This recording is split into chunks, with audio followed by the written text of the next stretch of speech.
Hello दोस्तों, आज मैं जा रही हूँ अरहर के दाल, चावल और आलू गोभी की भुजिया बनाने। चलिए दिखाती हूँ, मैं जा रही हूँ बनाने। मेरा वीडियो पसंद आए तो प्लीज़ मेरे चैनल को सब्सक्राइब और वीडियो को लाइक कर देना और कमेंट में ज़रूर बताना। जय श्री राम।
मेरा दाल चावल तैयार हो गया है। आइए आप लोग भी खा लीजिए।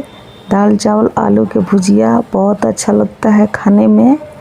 अरहर के दाल हो तो मेरे बच्चे खाने जा रहे हैं। बाय बाय, फिर मिलेंगे दूसरे वीडियो में। मेरे बच्चे खाना खा के पढ़ने जा रहे हैं। कमेंट में ज़रूर बताना कैसा लगा मेरे वीडियो।